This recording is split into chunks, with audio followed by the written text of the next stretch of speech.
Now we're going to start with our second talk. This is John Distad talking about Turtle.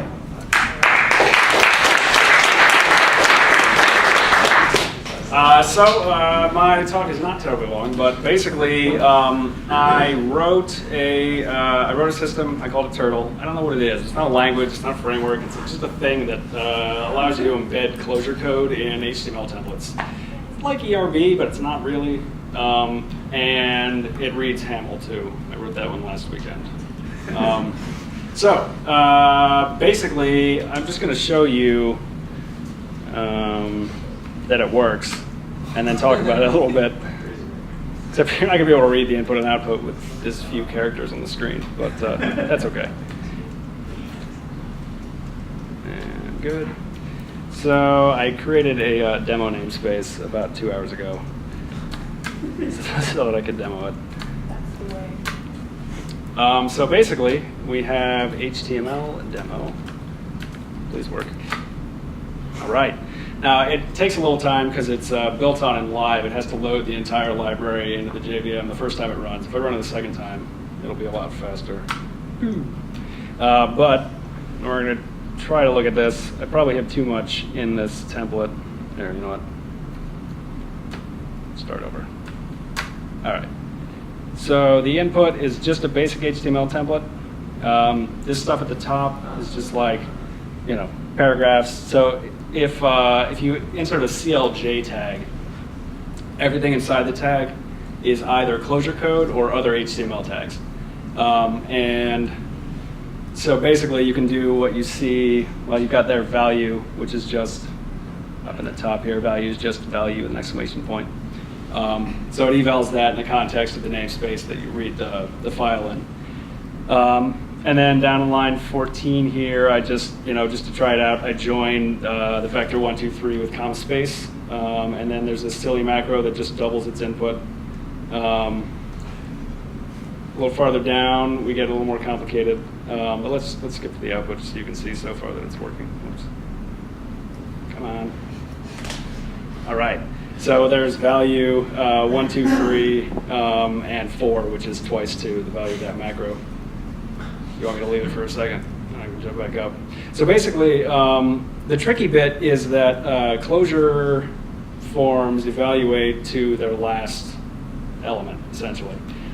So I wrote, for the HTML version, I've written some nice functions to deal with that, basically encapsulate the body in a list so that it all gets injected into the HTML at the end.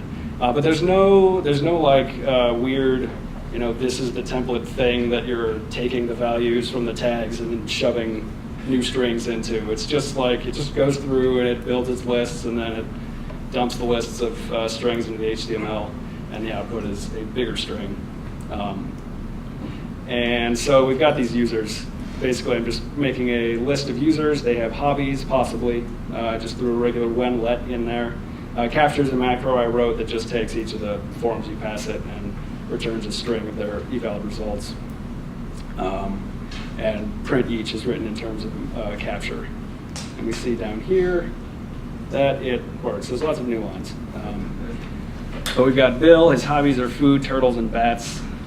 Timmy, his hobby is nose picking and butt pants. It was late.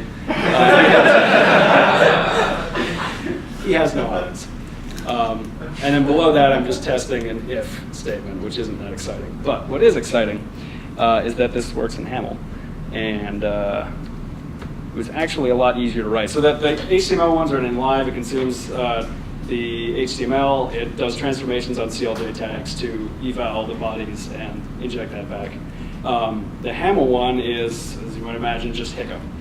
So it's simple line reader, and basically does a one-to-one string conversion into vectors of hiccup tags with a little bit of extra logic to catch lists and inject those into the tags, which hiccup will evaluate in the sequences.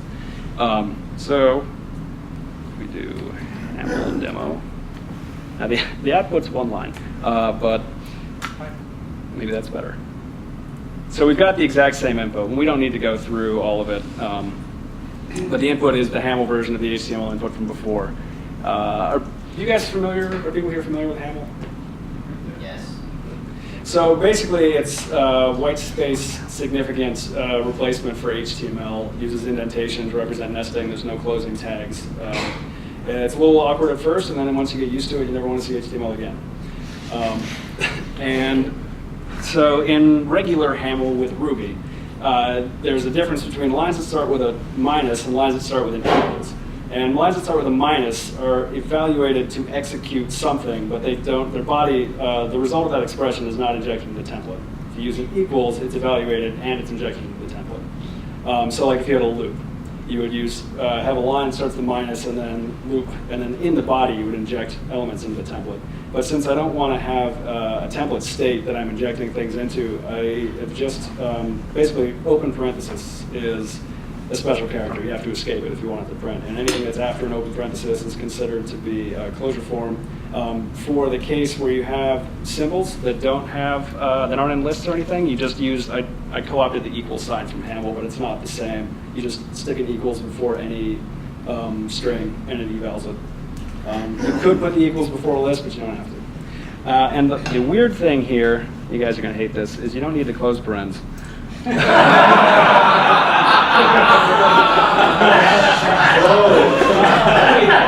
So wrong. You can put them in, the reader will ignore them. So you can have as many as you want, as long as it's not in the same line. But it works. Heretic. So yeah, basically this just does, and I didn't import any of my friendly macros, but they wouldn't work for this anyway because they're based on the other implementation. But you got a for, and then it built a list with tags, the whenlet, and yeah. Yes. So to clarify, you're using the significant white space as a replacement for the close paren? Basically. Everything that's nested in is in the list, and you can't double nest. Oh, do you think this will catch on? I'm gonna use it. I don't know. I mean, you can't, like I said, you can put the closed parens in and it still Anyone works. who complains about the parentheses. Yeah, reductions. Yeah, now this will not work for Clojure. This works because what I'm building is vectors of lists. Like there's no other data structures, so it just happens to work out. It's like a virus, though. Yeah.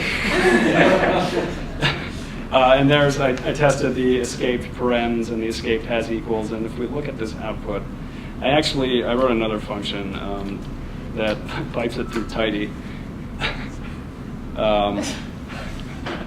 But it injects all this crap at the top. Where'd it go? Oh yeah, there's our parens, just went straight through as a string, and the equals has equals didn't get eval either. But that's basically it. It's not finished, but it works. I need to split things up into separate namespaces. Right now, everything's all in one. But yes, in the back. Hey, so just a high-level question. Why? Why would you like prefer this to hiccup or something where you just needed the structures to represent structure? That you can actually run functions over and do like. You can run functions over this. No, what I mean is like you can take something that takes a bunch of data and like systematically like parses the data structure more natively because here you have to like actually write a couple macros to get it. So why? It's written on top of hiccup. The end result of this is a hiccup form. It's making it hiccup. Right. Okay. And so this is just a thing where you prefer the white space implementation. I just wanted to do HAML. I see. Okay. Okay. Yeah, but you could. I mean, if you wrote any function that returned a valid hiccup form, could be executed in this, or could be run afterwards, and it would work exactly the same. So this one's written in hiccup, the other one's written within live. Yes. So, what was the reasoning behind using the tags that look basically virtually the same as HTML tags to indicate where the Clojure code began, and versus something that would sort of look like it was not just HTML? Right. I did that because it was hard not to do that. I tried. I called it turtle, and I had these paren, open curly brace, closed curly brace, right. Closed paren. They look like turtles. And I was going to put the Clojure code in between those, and I ended up writing a preprocessor that converted those to CLJ tags, and it was silly. So ultimately, I prefer the HAML implementation. That's what I'm going to use. I don't know if I'm going to continue working on the other one because it's a terrible hack. And but having the CLJ tags allows me to take advantage of live transformations without having to do any of that parsing myself. Yes? Have you seen Fleet? No. Fleet is another library that is similar to this, but it was originally designed for HTML, but it works in any other language, and it sort of lets you mix Clojure and the embedded language too. But it looks different. Somewhat they use open angle bracket, open paren, and then close paren, close angle bracket to put their inline closure. But it's XML format? no, it's not. You can actually use it for like templating arbitrary string anythings. That'd probably work. Yeah, you know, it's kind of cool. Yeah. I actually tried that, but and Live didn't like it because of the angle bracket. Yeah. That was my first turtle, but the second turtle looked more like a turtle.